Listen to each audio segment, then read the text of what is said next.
മുളാരിയായ ക്രിയകൾ അൻ, ലൻ, ഇതൻ, കൈ എന്നീ ഹർഫുകൾ മുൻകടന്നു വന്നാൽ നസ്ബ് ചെയ്യപ്പെടുന്നതിനെ സംബന്ധിച്ച് കഴിഞ്ഞ ക്ലാസ്സുകളിൽ നിന്ന് നാം മനസ്സിലാക്കിയിട്ടുണ്ട്. അതിൽ നിന്ന് വ്യത്യസ്തമായി മുളാരിയായ ക്രിയകൾ നസ്ബിൻ്റെ അദാത്തായ അൻ പ്രത്യക്ഷത്തിൽ വരാതെ തന്നെ 6 സന്ദർഭങ്ങളിൽ നസ്ബ് ചെയ്യപ്പെടുന്നുണ്ട്.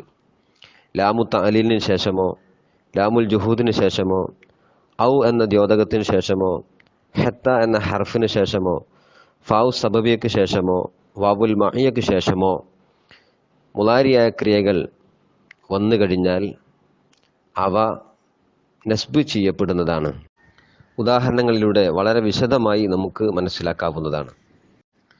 ഒന്നാമതായി നാം പഠിക്കുന്നത് ലാമു തഅലീൽ അഥവാ കാരണത്തെ കുറിക്കുന്ന ലാമ്. അതിനുശേഷം മുളാരിയായ ക്രിയ വരുമ്പോൾ എങ്ങനെയാണ് നസ്ബ് ചെയ്യുന്നത് എന്നതിനെ സംബന്ധിച്ചാണ്. 2 ഉദാഹരണങ്ങളിലൂടെ നമുക്ക് ഇത് മനസ്സിലാക്കാവുന്നതാണ്. ഒന്ന്, ജലസ്തു ലി അസ്തരീഹ, വിശ്രമിക്കാൻ വേണ്ടി ഞാൻ ഇരുന്നു.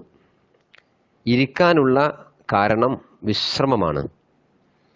2, ഹളർത്തു ലി ഔദൽ മരീള, രോഗിയെ സന്ദർശിക്കാൻ വേണ്ടി ഞാൻ ഹാജരായി. ഇവിടെ എൻ്റെ സാന്നിധ്യത്തിന് കാരണം രോഗിയെ സന്ദർശിക്കലാണ്. അപ്പോൾ കാരണത്തെ കുറിക്കുന്ന ലാമിനാണ് ലാമു തഅലീൽ എന്ന് പറയുക. ലാമു തഅലീലിന് ശേഷമുള്ള മുളാരിയായ ക്രിയ മൻസൂബായത് കാണാൻ പറ്റും. ലി അസ്തരീഹ, ലി ഔദ. അനുബന്ധമായി ഒരു കാര്യം കൂടി നാം മനസ്സിലാക്കേണ്ടതുണ്ട്. ജലസ്തു ലി അസ്തരീഹ, ഇവിടെ അൻ എന്നത് മറച്ചു വെച്ചുകൊണ്ടാണ് മുളാരിയായ ക്രിയ നസ്ബ് ചെയ്തിട്ടുള്ളത്. അതേപോലെ തന്നെ ഹളർത്തു ലി ഔദൽ മരീല, ഇവിടെയും ലി ഔദ അൻ മറച്ചു വെച്ചുകൊണ്ടാണ് മുളാരിയായ ക്രിയയായ ഔദ എന്ന പദത്തിന് നസ്ബ് ചെയ്തിട്ടുള്ളത്. എന്നാൽ ലാമു തഅലീലിന് ശേഷം മുളാരിയായ ക്രിയക്ക് നസ്ബ് ചെയ്യുമ്പോൾ അൻ പ്രത്യക്ഷപ്പെടുത്തിയും നസ്ബ് ചെയ്യാവുന്നതാണ്.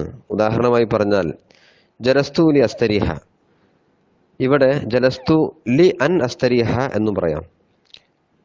ഹളർത്തു ലി ഔദൽ മരീല എന്ന ഉദാഹരണത്തിൽ ഹളർത്തു ലി അൻ ഔദൽ മരീല എന്നും പറയാവുന്നതാണ്. ഈ ഉദാഹരണങ്ങളിൽ നിന്ന് നമുക്ക് ഒരു നിഗമനത്തിൽ എത്തിപ്പെടാൻ കഴിയും.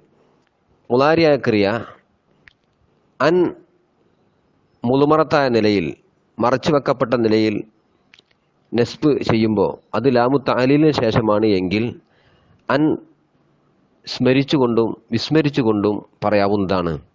അതായത് ജലസ്തു ലി അസ്തരീഹ എന്നും പറയാം, ജലസ്തു ലി അൻ അസ്തരീഹ എന്നും പറയാം.